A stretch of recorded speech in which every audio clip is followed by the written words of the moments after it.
Everyone, सो आज की इस वीडियो में आप लोग देखने वाले हैं एसएससी एमटीएस हवलदार एग्जाम 5 फरवरी 2026 शिफ्ट 1 में पूछे गए सारे GK GS. So first question में पूछा गया कुणबी नृत्य भारत के किस राज्य का प्रसिद्ध लोक नृत्य है। तो कुणबी नृत्य भारत के गोवा राज्य का प्रसिद्ध लोक नृत्य है। दूसरा नृत्य आपसे पूछा गया था राठवानी घेर नृत्य मुख्य रूप से भारत के किस राज्य का लोक नृत्य है। तो राठवानी घेर नृत्य मुख्य रूप से भारत के गुजरात राज्य का लोक नृत्य है और ये रंगों का नृत्य है।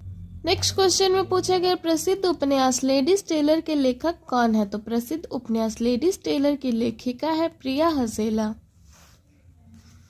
नेक्स्ट क्वेश्चन में पूछा गया अकबर द्वारा फतेहपुर सिकरी में निर्मित पंचमहल की वास्तुकला मुख्य रूप से किस शैली से प्रभावित है। तो अकबर द्वारा फतेहपुर सिकरी में निर्मित पंचमहल की वास्तुकला बौद्ध विहार यानी कि मंदिर शैली से प्रभावित है। नेक्स्ट क्वेश्चन में पूछा गया वर्ष 1969 में 14 निजी बैंकों के बड़े पैमाने पर राष्ट्रीयकरण से पहले भारत का एकमात्र राष्ट्रीयकृत बैंक कौन सा था। तो 1969 में 14 निजी बैंकों का बड़े पैमाने पर राष्ट्रीयकरण किया गया था और इन सब से पहले भारत का एकमात्र राष्ट्रीयकृत बैंक था SBI, state bank of India. Next question में पूछा गया निम्नलिखित में से कौन सा ऐतिहासिक स्थल दिल्ली में स्थित है। तो हुमायूं का मकबरा जो कि एक ऐतिहासिक स्थल है और ये दिल्ली में स्थित है। नेक्स्ट क्वेश्चन में पूछा गया मटर का पौधा किसी पेड़ या अन्य सहारे पर किसके माध्यम से चढ़ता है। तो मटर का पौधा किसी पेड़ या अन्य सहारे पर प्रतान के माध्यम से चढ़ता है, इसका लतर होता है।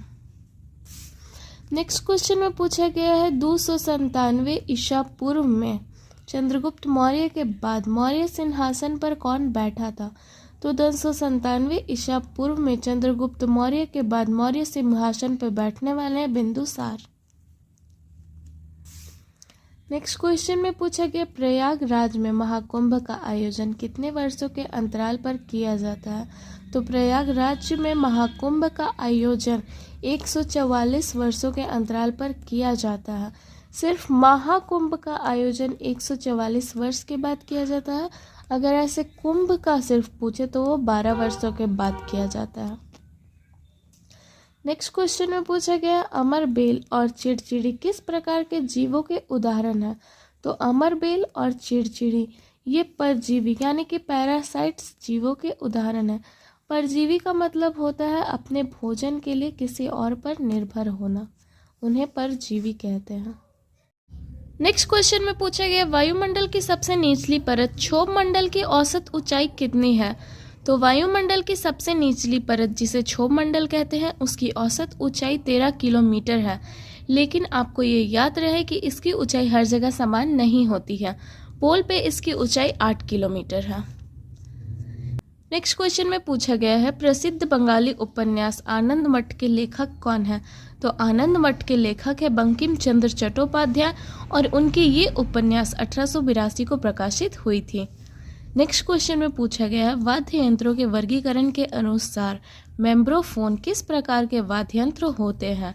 तो वाद्य यंत्रों के वर्गीकरण के अनुसार मेम्ब्रोफोन तनी हुई झिल्ली वाले यंत्र होते हैं। नेक्स्ट क्वेश्चन में पूछा गया प्राचीन भारतीय संगीत ग्रंथ बहुउद्देश्य के रचयिता कौन है।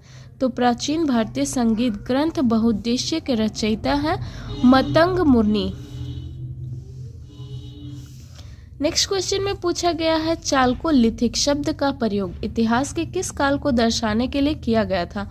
तो चालकोलिथिक शब्द का प्रयोग इतिहास के तांबा और पत्थर के युग को दर्शाने के लिए किया गया था, जिसमें चालकों का अर्थ होता है तांबा और लिथिक का अर्थ होता है पत्थर। तो ये तांबा और पत्थर का युग था। नेक्स्ट क्वेश्चन में पूछा गया तरल पदार्थों द्वारा लगाए जाने वाले घर्षण बल को किस नाम से जाना जाता है।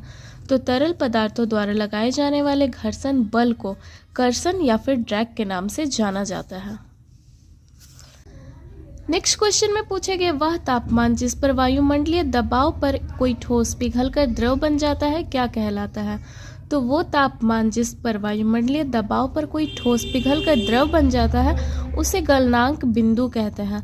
अगर पूछा जाए बर्फ का पानी में बदलना क्या है तो वो भी गलनांक ही कहलाएगा। नेक्स्ट क्वेश्चन में पूछा गया पृथ्वी की भूपर्पटी में सबसे प्रचुर मात्रा में पाई जाने वाली तत्व कौन सी है। तो पृथ्वी की भूपर्पटी में सबसे प्रचुर मात्रा में पाए जाने वाला है ऑक्सीजन गैस। नेक्स्ट क्वेश्चन में पूछा गया है सरफेसी अधिनियम 2002 किससे संबंधित है। तो सरफेसी अधिनियम 2002 ये आपका बैंकिंग और वित्तीय क्षेत्र से संबंधित है। नेक्स्ट क्वेश्चन में पूछा गया था ग्रेजुएट का करेक्ट स्पेलिंग। तो इसका करेक्ट स्पेलिंग होगा GRATUITOUS। नेक्स्ट क्वेश्चन में पूछा गया था ब्रिस्क का अपोजिट यानी कि एंटोनिम वर्ड क्या है। तो ब्रिस्क का अर्थ होता है एकदम फुर्तीला या फिर तेज, तो इसका अपोजिट एंटोनिम होगा स्लो। तो ये सारा क्वेश्चन आपका SSC MTS हवलदार एग्जाम 5 फरवरी 2026 को शिफ्ट 1 में पूछा गया था।